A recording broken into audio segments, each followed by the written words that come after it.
What's up guys, welcome back to the channel, and today we're sitting in the studio and I wanted to share with you what I believe to be 10 common mistakes made when building a barndominium. So number one, getting right into it. One common mistake that folks make when building a barndominium is not getting a soil test and an engineered foundation plan for their build. So understand that your foundation is pretty much the first thing that's going to go down, and it's going to support everything that you build on top of it from there on out. I know that there's a lot of different ways that people go about building barndominiums.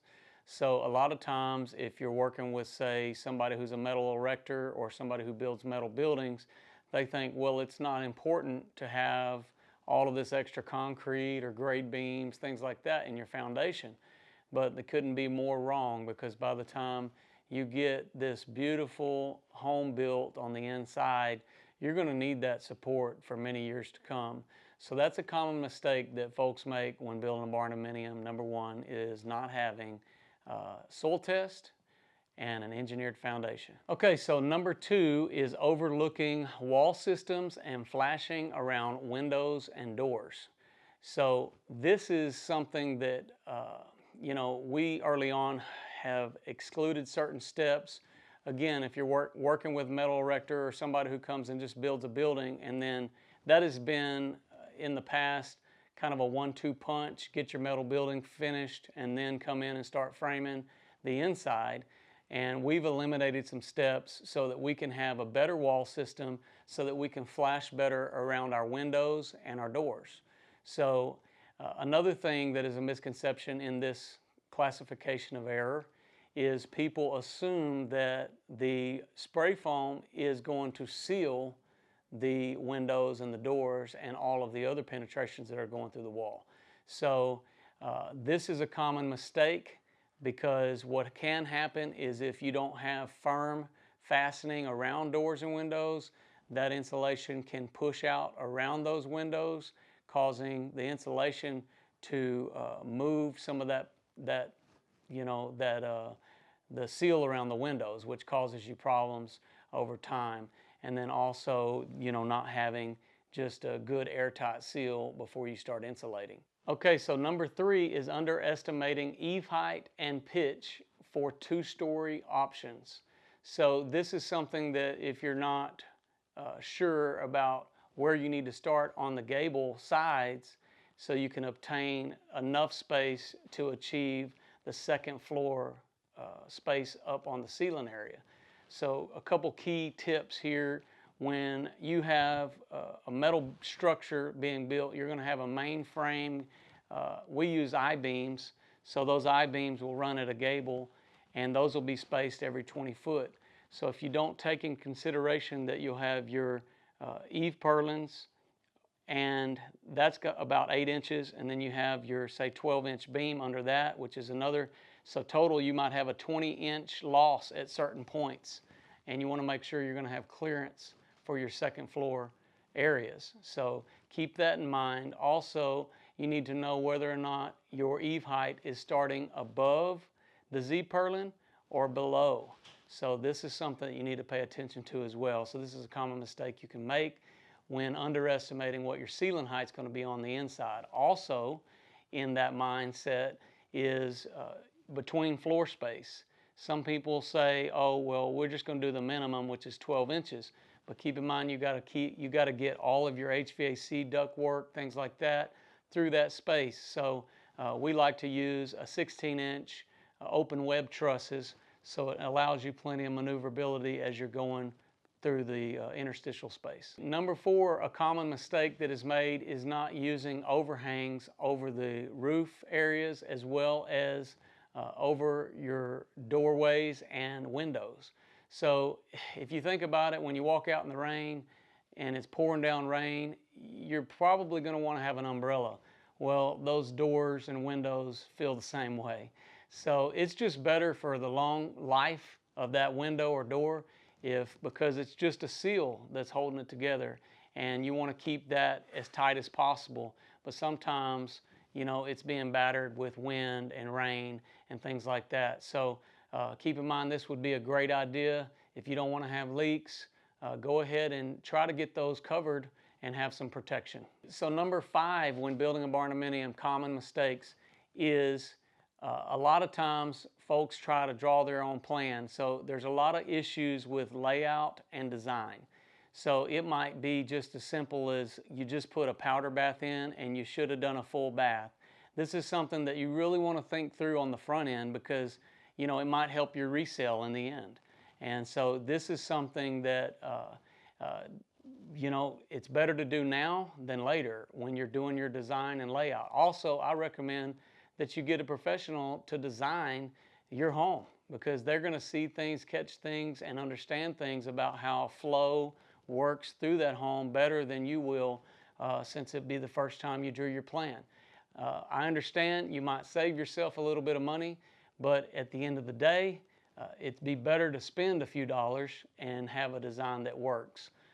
Also, if you're designing a barndominium, there are some unique things that you need to do, like know where those vertical beams are going to fall, especially if it's an engineered building. You might have to frame columns around that.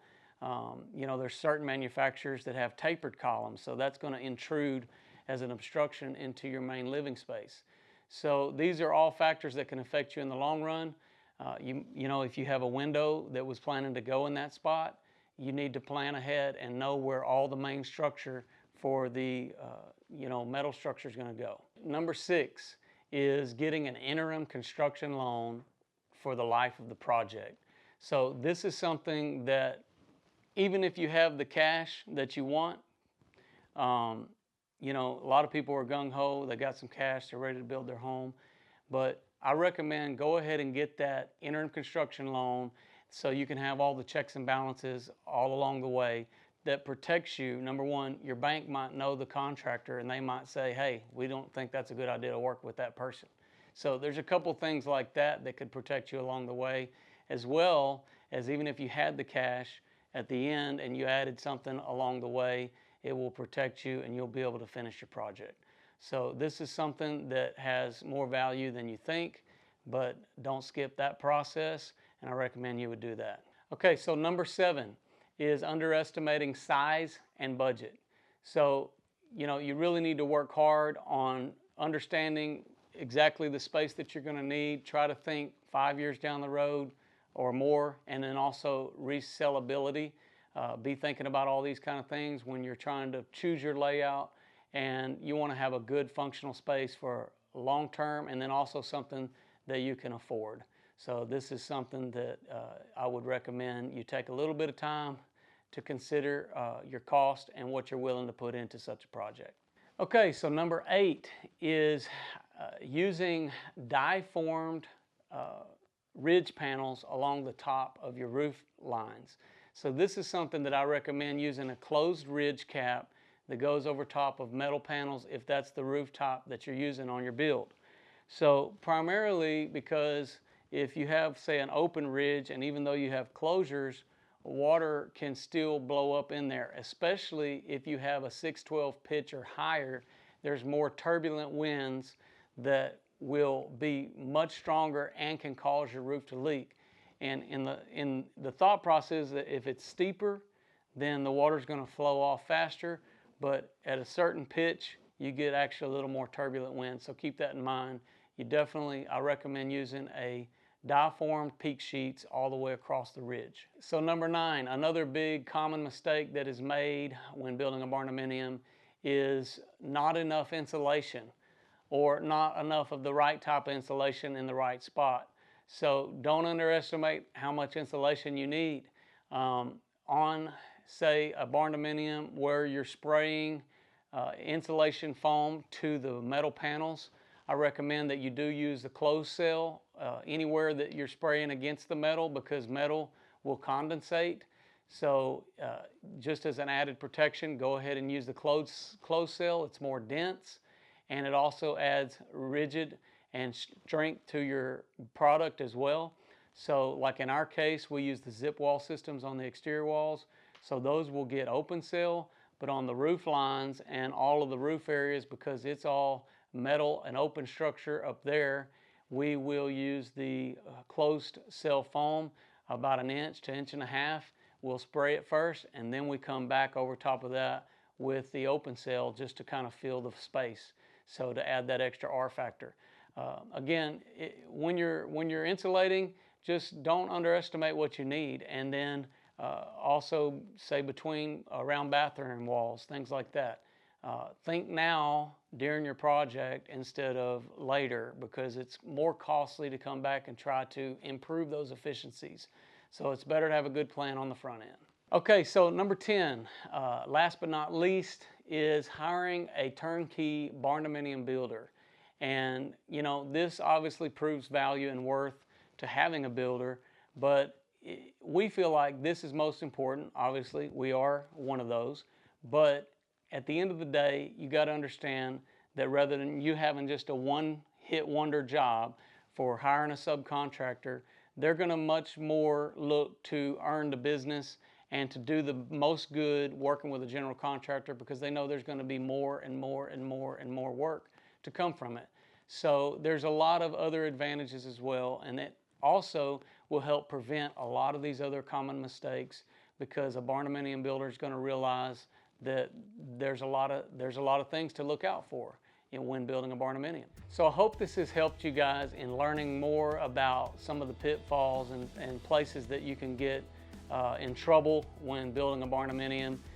These are just some of the things. There's probably a lot more things that could have easily been pointed out and brought to our attention. And so if you are building a barndominium, I hope you'll reach out to us, especially in the local Dallas-Fort Worth Metroplex area. We're glad to be a part of your project. Appreciate you guys watching the channel. And if you haven't already subscribed, go ahead and do that now. And also follow us on Facebook and Instagram. I'm Josh Helm, wishing you all the best. Thanks for watching. Texas Best.